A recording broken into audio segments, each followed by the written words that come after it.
Hi everyone, Julia here recording this January 1st, 2024.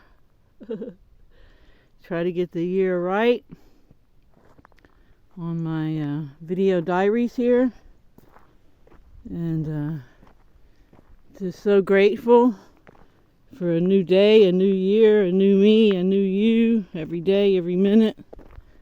We have that option. We have to be diligent with our resonance upkeep, and that's the tricky thing, and it's a constant thing you have to do. Like Jason's saying, you always have to be building your informed field. It's not a one-time thing and then it's done. And that all goes back to your frequency. And I've been looking into these spirit attachments a lot and having experiences again with them.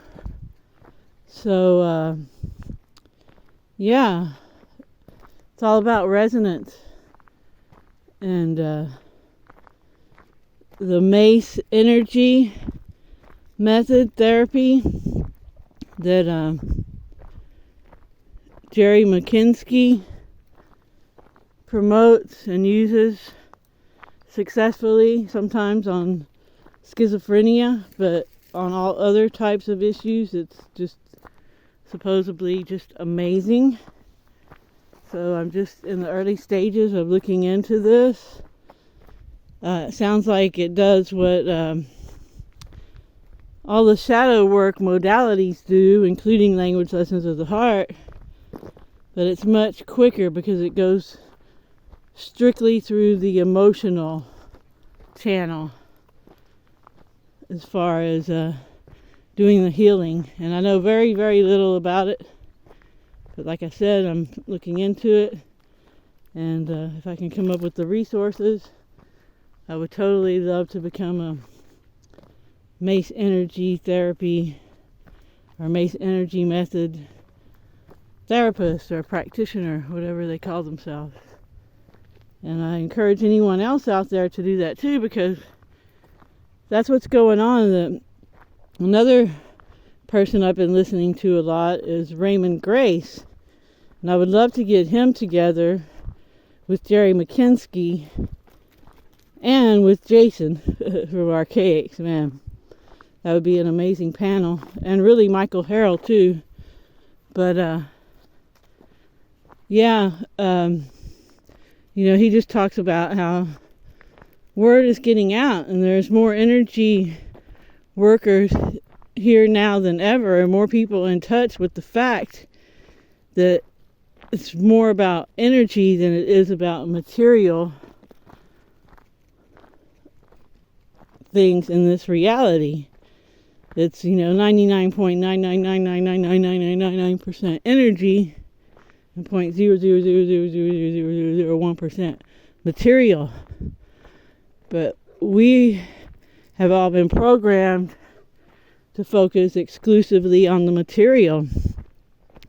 We get pushed away from our intuition really, really early on, and pushed into that logic side.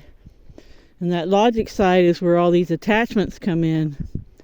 And any place where we have negative thoughts, emotions, whatever, it changes our frequency and gives them an opening to attach. And I think in my experience, it seems there's different degrees where they can attach and they can plug in. They can just barely attach, or they can plug in all the way. And yeah. And then you'll notice you'll just be having these really negative thoughts that just don't even make sense to you sometimes. And yeah, what happened to me recently is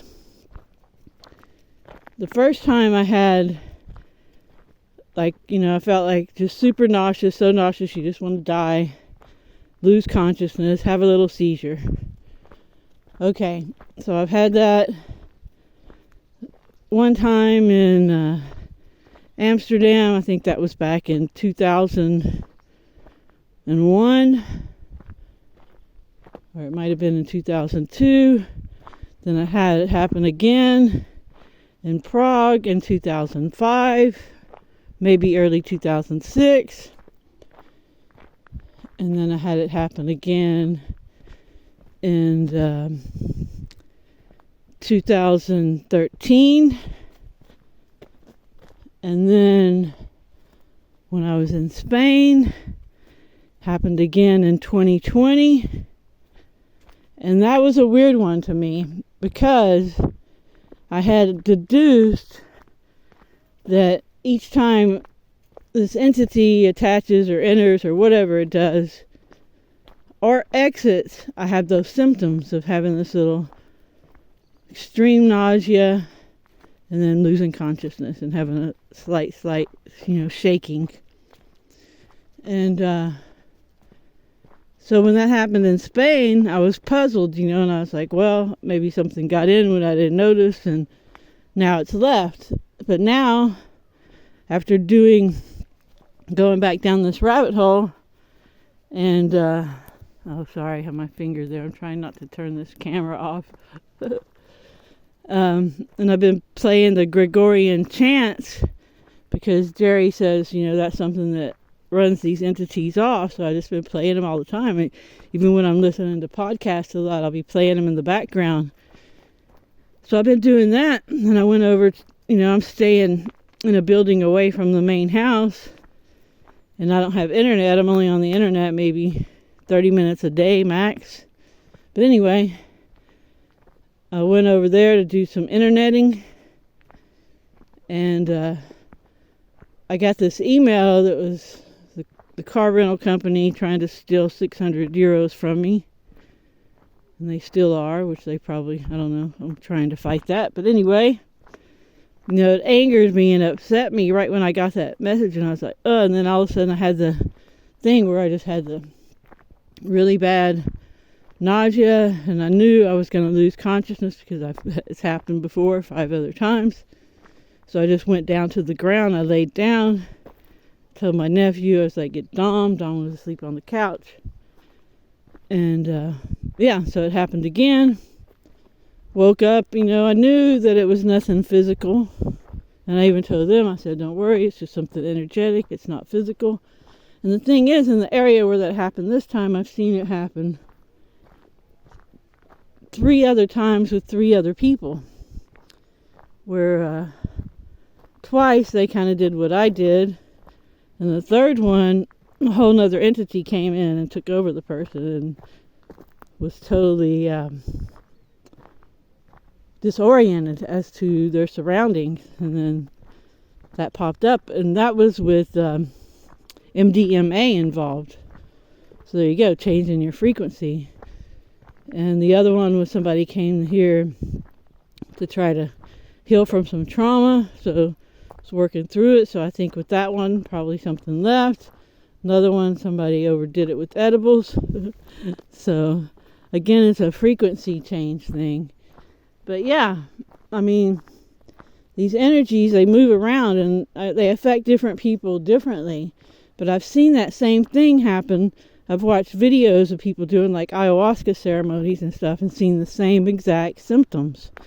So I think that's probably pretty common. Some of you out there may know about it. But I'm not fearful at all, and no one else should be.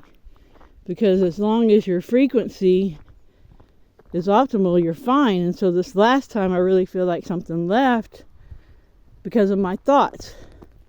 Because now I'm paying more attention to what kind of thoughts I'm having. And, there's those thoughts of, you're working through the day, things you got to do, blah, blah, blah. Those are like your thoughts, right? But when it comes in and you're like, oh, well, you're judging some person, you're having some resentment, you're plotting some revenge, you're stirring up some hate or anger or whatever, that is not you. And you have to get to those thoughts and stop them. Turn them around. And yeah, that's what we have to do. Is that Max down there? Or is that Tiger? That's Tiger. But yeah. So yeah, I'm really just had to take a couple of days to reflect on the last energy shift symptoms that I had. And I even went to Raymond Grace's website and ordered his download, Change Your Energy, Change Your Life. And it's a way just to run off entities. But, I already knew that they were a real thing, but that's been reinforced recently. And it's, we're energy beings too, and we're way stronger. And we're on the positive end, and that gives us the advantage. And we're in the know about this stuff. And that's an even bigger advantage. Knowledge is power. And we have to take that knowledge, turn it into wisdom and practice. And, be mindful. Raymond's always saying, focus on what you want, just like I'm always saying that. And, be mindful of your thoughts, mindful of your words, and of course that all leads to your actions and who you are. So this new year, let's all shake off these negative entities, these, be mindful of what they are. Let's do some research. Get into this stuff, Raymond's video is only $28, and looks like it could really do a lot of good. And then the Mace Energy method looks amazingly promising. So, anyone who's looked into that or has any experience with that, I'd love to hear about it. But thank you everyone for listening. And I hope you have a great morning, afternoon, or evening, wherever you are. Remember to stay focused on what you want and help others if you can. Ciao, ciao.